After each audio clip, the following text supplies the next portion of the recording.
Hey my loves, இன்னைக்கு நம்ம பார்க்க போகிற படம் என்னன்னா 2023 வெளியான வேலண்டைன்ஸ் நைட் அப்படின்ற ஒரு தெலுங்கு படத்தை பற்றி தாங்க பார்க்க போகிறோம். இந்த படத்தின் மூலமாக சொல்லக்கூடிய மெசேஜை எல்லாரும் தெரிஞ்சுக்கணும் அப்படின்னு நினைக்கிறேன். குறிப்பாக பேரண்ட்ஸ் தெரிஞ்சுக்கணும் அப்படின்னு நினைக்கிறேன். இந்த படத்தோட ஒன்லைனர் என்னன்னா, ஒரு மிகப்பெரிய பிஸ்னஸ் மேன் மணி மைண்டடாக இருந்துட்டு இருக்காருங்க. மல்டிபிள் பிஸ்னஸ் பண்ணி பணத்தை ஏர்ன் பண்ணுறாரு. இவர் ஏர்ன் பண்ணுற பணம் எல்லாம் தன்னோட மகளுக்காக அப்படின்னு தான் கஷ்டப்பட்டுக்கிட்டு இருக்காரு.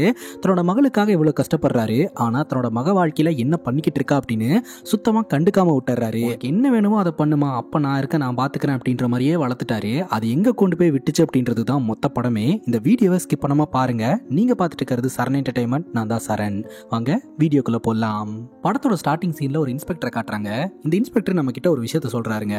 ஒருத்தன் கொஞ்ச நேரம் ரிலாக்ஸா ஃபீல் பண்ணணும் அப்படின்னு நினைச்சானா அவனுக்கு தேவைப்படுறது ரெண்டே விஷயம். ஒன்னு ஒரு நல்ல டீ, கூட ஒரு பிஸ்கெட்டு.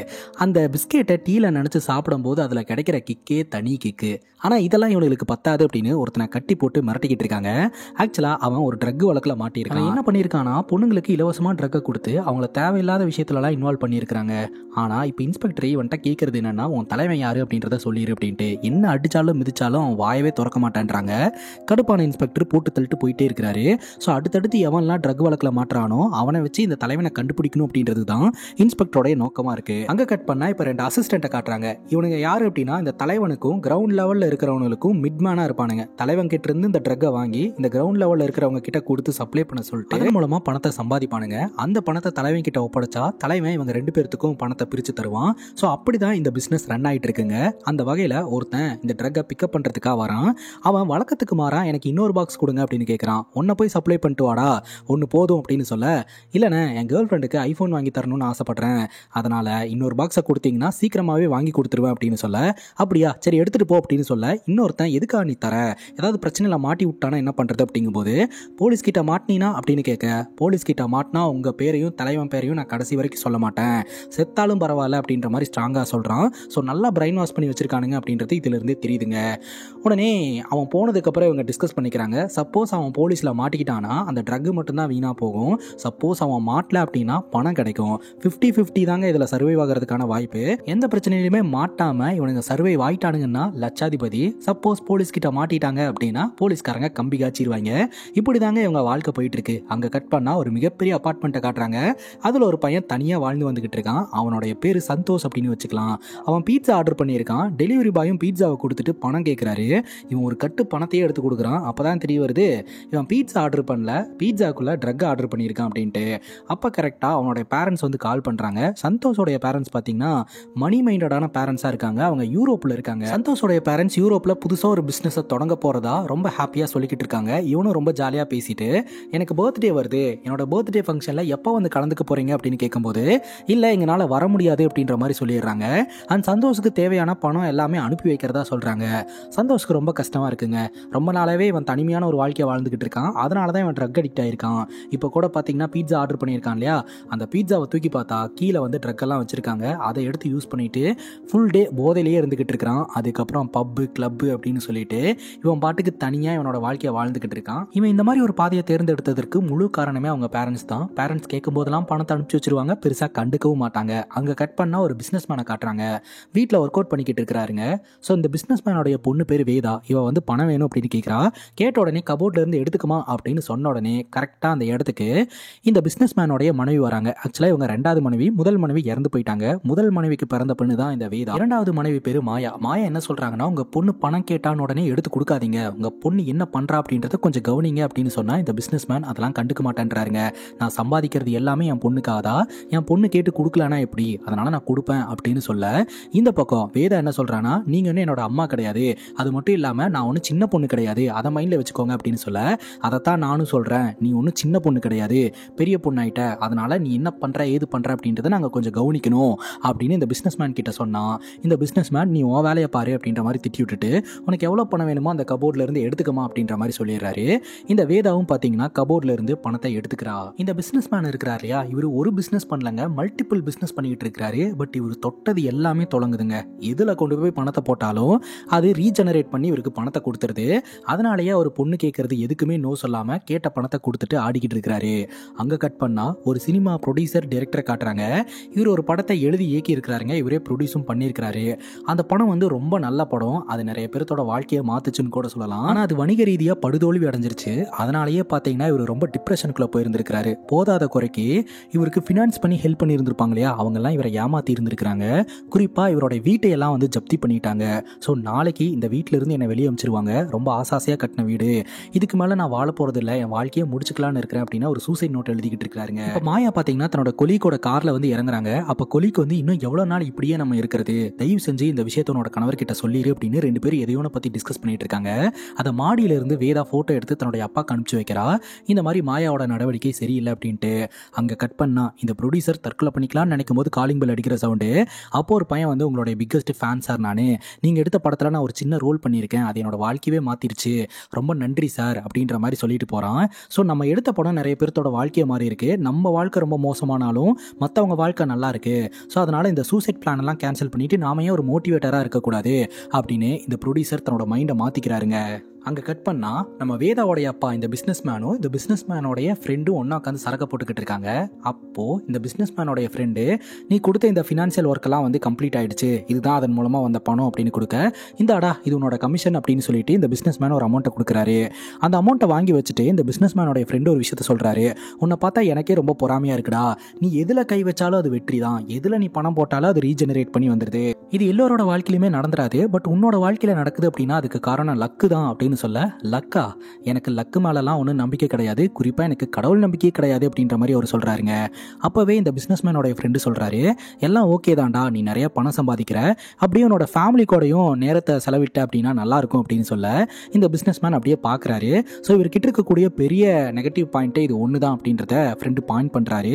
ஆனால் பிஸ்னஸ் மேன் ஒத்துக்க மாட்டேன்றாரு. நான் இவ்வளோ பணம் சம்பாதிக்கிறேன் அப்படின்னா இது எல்லாமே என்னோட குடும்பத்துக்காக தான், இதை தாண்டி நான் என்ன பண்ணணும் அப்படின்ற மாதிரி கேட்டுக்கிட்டு இருக்கிறாரு. வாழ்க்கைக்கு பணம் மட்டும் முக்கியம் கிடையாதுரா, அதை தாண்டியும் நிறைய விஷயம் இருக்கு, நல்லா யோசி அப்படின்னு சொல்லிட்டு ஃப்ரெண்டு அந்த காசை எடுத்துட்டு அந்த இடத்துல இருந்து கிளம்புறாருங்க. இந்த பிசினஸ் மேனும் அப்படியே உட்காந்து சரக்க போட்டு யோசனை பண்ணிக்கிட்டு இருக்கிறாரு.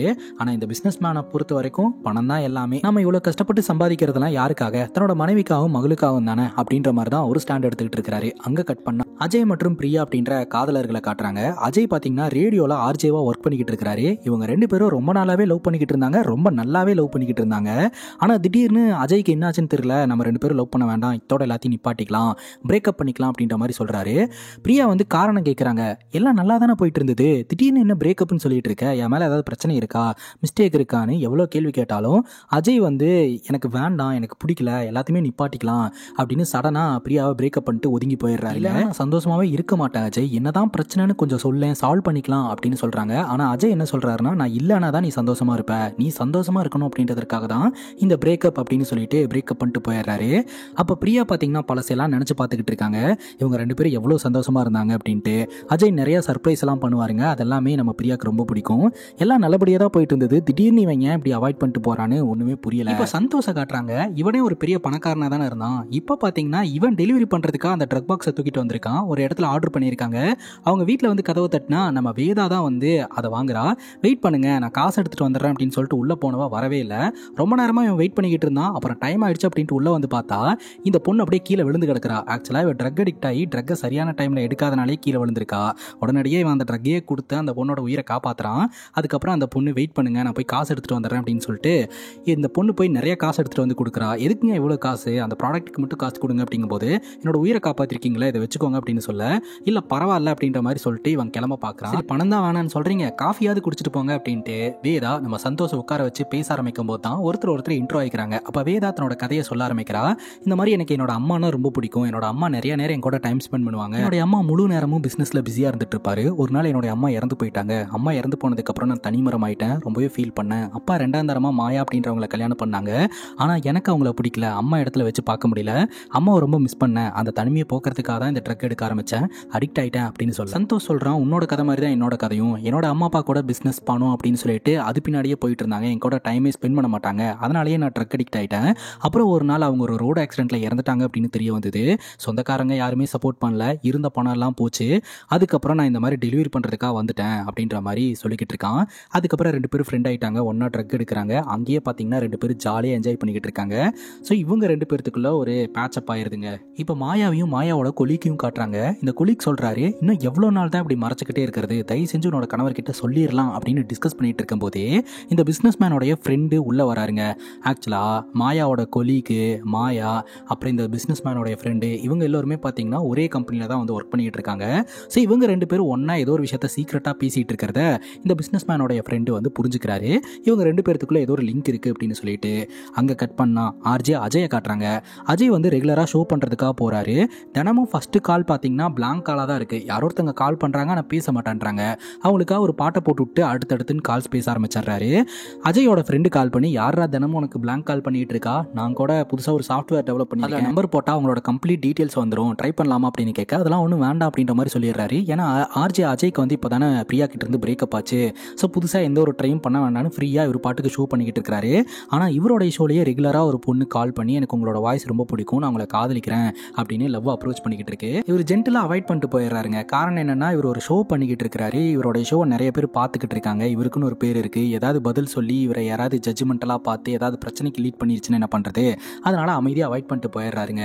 அங்கே கட் பண்ணால் படத்தோட ஸ்டார்டிங் சீனில் ஒரு போலீஸ் இன்ஸ்பெக்டரை பார்த்தலையா, அந்த இன்ஸ்பெக்டர் கிட்ட புதுசாக ஒருத்தன் மாட்டியிருக்கிறான். அவன் வேற யாரும் கிடையாது, அந்த அசிஸ்டண்ட்டுங்க 2 பேர்த்துக்கிட்ட போயிட்டு இன்னொரு பாக்ஸ் எக்ஸ்ட்ரா கொடுங்க, நான் என்னோட கேர்ள் ஃப்ரெண்டுக்கு ஐஃபோன் வாங்கி தரணும், பணம் சம்பாதிக்கணும் அப்படின்னு வாங்கிட்டு போனான் இல்லையா, அவன் தான் மாட்டியிருக்கிறான். அவனை கட்டி போட்டு பயங்கரமாக விசாரணை பண்ணிக்கிட்டு இருக்காங்க. அவன் கடைசி வரைக்கும் மேலே இருக்கக்கூடிய தலைவனை போட்டு தர மாட்டேன்றான். ஒரு கட்டத்துக்கு மேலே இவங்க அம்மாவையெல்லாம் வச்சு சென்டிமெண்ட்டாலாம் பேசி பார்க்குறாங்க, ஒன்றத்துக்கும் வேலைக்காகல. இவன் தலைவனை காட்டி கொடுக்கவே மாட்டேன்றாங்க. அதனால இவனையும் போட்டு தள்ளிடுங்க அப்படின்னு சொல்லிட்டு அசிஸ்டன்ட் கிட்ட சொல்லிட்டு அந்த இடத்துல இருந்து இன்ஸ்பெக்டர் வந்துடுறாருங்க. அசிஸ்டன்ட் அந்த இடத்துலயே வச்சு அந்த பையனை என்கவுண்டர் பண்ணிடுறாரு. வழக்கம் போல ஆர்ஜே அஜய் பார்த்தீங்கன்னா ஷோ பண்ணுறதுக்காக போகிறாரு. முதல் காலே வந்து பிளாங்க் கால் வருது. ஸோ வழக்கம் போல் முதல் கால் வந்து பிளாங்க் கால் வந்துருச்சு, நம்ம அடுத்தடுத்துட்டு போகலாம் அப்படின்னு நினைக்கும் போது அந்த பிளாங்க் கால் பேச ஆரம்பிக்கிறாங்க. பார்த்தா அந்த ப்ரப்போஸ் பண்ணுற பொண்ணு தான் வந்து கால் பண்ணியிருக்கு. ஆக்சுவலாக பிளாங்க் கால் வேற, இந்த ப்ரப்போஸ் பண்ணுற பொண்ணு வேற. ஸோ இந்த பொண்ணுக்கு முதல் கால் கிடச்சிருக்கு. கொஞ்ச நேரம் பிளாங்காக இருந்துட்டு அதுக்கப்புறம் பேச ஆரம்பிக்குது, மறுபடியும் அப்ரோச் பண்ணுது. அப்போ நம்ம அஜய் வந்து சொல்லிடுறாரு, இல்லைங்க என்னோட வாழ்க்கையில் வேற ஒரு பொண்ணு இருக்கா, என்னால் அந்த பொண்ணோட நினப்புல இருந்து மீண்டு வர முடியல, என்னை விட்டுருங்க அப்படின்ற மாதிரி சொல்லிடுறாரு. அந்த பொண்ணு புரிஞ்சுக்குது. இதை பார்த்தீங்கன்னா அஜயோட கேர்ள் ஃப்ரெண்டான பிரியா கேட்டுட்டு தான் இருக்கிறாங்க. இப்போ இந்த பிஸ்னஸ் மேனோட ஃப்ரெண்டு பிஸ்னஸ் மேன் கிட்ட போயிட்டு, உங்ககிட்ட ஒரு முக்கியமான விஷயத்த சொல்லணும்டா, சொல்றதுக்கே ரொம்ப கஷ்டமா இருக்கு, உன்னோட மனைவி மாயா இருக்காங்க இல்லையா, அவன் நம்ம கொலீக்கோட ரிலேஷன்ஷிப்ல இருந்துட்டு இருக்கா. அந்த கொலீக் வந்து வேற யாரும் கிடையாது, மாயா படிச்சா அதே காலேஜில் படிச்சிருக்கான், காதலையும் சொல்லி இருந்திருக்கான். அதுக்கப்புறம் தான் வந்து மாயா வந்து உன்னை கல்யாணம் பண்ணியிருக்கிறா அப்படின்ற மாதிரிலாம் சொல்ல இந்த பிஸ்னஸ் மேனுக்கு செம்ம கடுப்பாகுது. அங்கே கட் பண்ணால் வேதா கிட்ட இருக்கக்கூடிய பணம் எல்லாம் காலி ஆயிடுச்சுங்க. அதனால பணம் வேணும்னு கேட்கறதுக்கு அவங்க அப்பா இல்லை. அதனால மாயா கிட்ட எனக்கு பணம் வேணும் அப்படின்னு கேட்க, காரணம் சொல்லு நான் பணம் தரேன் அப்படின்னு சொல்ல, காரணமெல்லாம் அவன்கிட்ட சொல்ல முடியாது, எனக்கு பணம் வேணும்னா வேணும் அப்படின்னு 2 பேர்த்துக்குள்ள சண்டைங்க. ஒரு கட்டத்துக்கு மேலே மாயா என்ன பண்ணுறாங்கன்னா, வேதாவை ரூம்குள்ளே லாக் பண்ணி உள்ளேயே இரு, பணம் எல்லாம் தர முடியாது அப்படின்ற மாதிரி சொல்லிடுறாங்க. வேதா பார்த்தீங்கன்னா ட்ரக் அடிக்ட். அவள் சரியான டைமில் ட்ரக் எடுக்கல அப்படின்னா அவர் மாதிரி மென்டலி அன்ஸ்டேபிள் ஆயிடுவா. உள்ள உட்காந்து கதவை தட்டுன்னு தட்டிட்டு இருக்கா, கதவை திறந்து விடுங்க அப்படின்ட்டு. இப்போ இந்த பிஸ்னஸ் மேனுக்கு உண்மை தெரிஞ்ச ஒரு மாதிரி சங்கட்டமாக இருந்துட்டு இருக்கிறாரு. அதே சமயம் மாயா பார்த்தீங்கன்னா, என்னடா வாழ்க்கை இது, கணவன் சுத்தமாக கண்டுக்க மாட்டேன்ற பொண்ணு இந்த மாதிரி பண்ணிக்கிட்டு இருக்கா அப்படின்னு சொல்லிட்டு அவங்க ஒரு பக்கம் இடிஞ்சு போய் உட்காந்துக்கிட்டு இருக்கிறாங்க. ஸோ எல்லோரோட வாழ்க்கையுமே பார்த்தீங்கன்னா மோசமாக தாங்க போயிட்டு இருக்கு. இப்போ சந்தோஷ் பார்த்தீங்கன்னா ஒரு பார்ட்டியில் இவன் சப்ளை பண்ணுறதுக்காக போகிறான். அங்கே போயிட்டு அந்த பார்சலை கொடுத்துட்டு பணம் வாங்கிட்டு ரிட்டர்ன் வரும்போது அவனுக்கு ஒரு மாதிரி தப்பாகப்படுது. நம்ம வாழ்க்கை தான் இந்த மாதிரி ஆயிடுச்சு, நாம் டெலிவரி பண்ணுறன்ற பேரில் நிறைய பேர்த்தோட வாழ்க்கையை கெடுத்துக்கிட்டு இருக்கோம், அதனால் நம்மளால் முடிஞ்ச வரைக்கும் தடுக்க பார்க்கலாம் அப்படின்னு சொல்லிட்டு இவன் என்ன பண்ணுறான்னா, அந்த ட்ரக்கை வந்து பட்டுன்னு வாங்கி ஸ்விம்மிங் பூலுக்குள்ளே குதிச்சு எல்லாத்தையும் கீழே கொட்ட ஆரம்பிச்சிடறான். அங்கே இருக்கிற பசங்களாம் டென்ஷன் ஆகி சந்தோஷம் போட்டு அடிக்க ஆரம்பிச்சிடுறாங்க. அவங்க கிட்டேருந்து தப்பிச்சா போதுன்னு சொல்லிட்டு அடிச்சு பிடிச்சி அந்த இடத்துலேருந்து ஓட ஆரம்பிக்கிறான். இப்போ வேதா சந்தோஷுக்கு ஃபோனை போட்டால் சந்தோஷ் ஃபோன் எடுக்க மாட்டேன்றான். ஏன்னா அவன் தான் திருச்சடிச்சு ஓடிக்கிட்டு இருக்கானே. அதே சமயம் இந்த அசிஸ்டண்ட்டுங்க 2 பேர் இருக்கானுங்க இல்லையா, அவனுங்களுக்கே டேரெக்டாக ஃபோனை போட்டு, என்கிட்ட இப்போ பணம் இல்லை, நீங்கள் ட்ரக் கொடுங்க, அதுக்கப்புறம் நான் பணத்தை எப்படியாவது அரேஞ்ச் பண்ணி தரேன் அப்படிங்கும்போது, அதெல்லாம் முடியாது, கையில் காசு, அதுக்கப்புறம் தான் வந்து உனக்கு ட்ரக்கை தருவோம் அப்படின்ற மாதிரி அவன் சொல்கிறான். என்கிட்ட இல்லை அப்படிங்கும்போது, நீ பார்க்க எப்படி இருப்ப, ஒரு ஃபோட்டோ எடுத்து அனுப்பு அப்படின்னு சொல்ல இவன் ஃபோட்டோ எடுத்து அனுப்புறா. அதுக்கப்புறம் இவன் ஹாட்டான ஃபோட்டோஸ் எல்லாம் எனக்கு அனுப்பு அப்படின்ற மாதிரி கேட்டுக்கிட்டு இருக்கான். அந்த பொண்ணு வந்து அதெல்லாம் அனுப்ப முடியாது அப்படின்னு சொல்ல, நீ அனுப்பு அப்படின்ற மாதிரி அவன் ஃபோர்ஸ் பண்ணிக்கிட்டு இருக்கான். அந்த பொண்ணும் பார்த்தீங்கன்னா அனுப்புறதுக்கு தயாராக இருக்கிறா. ஸோ இவனை என்ன பிளான் பண்ணியிருக்கானுங்கன்னா, ஃபோட்டோஸ் வந்ததுக்கப்புறம் இந்த பொண்ணை வரவழைச்சு இந்த பொண்ணு கிட்ட தேவையானதை எடுத்துட்டு அதுக்கப்புறம் ட்ரக்கை கொடுக்கலாம் அப்படின்னு சொல்லி பிளான் பண்ணுறாங்க. இந்த பொண்ணு பார்த்தீங்கன்னா வேண்டாம் அப்படின்ற மாதிரி உட்காந்துக்கிட்டு இருக்கா. ஒரு கட்டத்துக்கு மேலே இவனாலையும் கண்ட்ரோலே பண்ண முடியல. இவளுக்கு கம்பல்சரி ட்ரக் வேணும் அப்படின்னு சொல்லிட்டு எல்லாத்தையும் தூக்கி போட்டு உட்காந்து அழுதுகிட்டு இருக்கிறா. அதுக்கப்புறம் செத்தரலான்னு முடிவு எடுக்கிறா. கையை கட் பண்ணுறதுக்கெல்லாம் ட்ரை பண்ணுறா. பட் அந்த அளவுக்கு இவளுக்கு தைரியமும் இல்லை. அவங்க அம்மாவோடைய ஃபோட்டோவெல்லாம் வச்சு அழுதுகிட்டு இருக்கா. அப்புறம் தண்ணியில் மூழ்கி அப்படியாவது செத்து போயெல்லாம் ட்ரை பண்ணுறா. எதுவுமே ஒர்க் அவுட் ஆகலை. திரும்ப திரும்ப ட்ரக் எடுக்கணும்னு தோணிக்கிட்டே இருக்கு. உடனே இவ என்ன நினச்சான்னு தெரியல. டக்குன்னு மொபைல் எடுத்து ஃபோட்டோஸ் எல்லாம் எடுத்து டக்குன்னு அந்த அசிஸ்டண்ட்டுக்கு அனுப்பிச்சு வைக்க, நான் சொல்கிற இடத்துக்கு வந்து வாங்கிக்கேன்றானுங்க. ஆனால் இவன் நான் வர முடியாது, நீங்கள் வாங்க அப்படின்னு சொல்ல அவனுங்க வரமாட்டேன் அப்படின்ற மாதிரி சொல்லிடுறானுங்க. அவனுங்க சேஃப்டியை பார்க்குறானுங்க.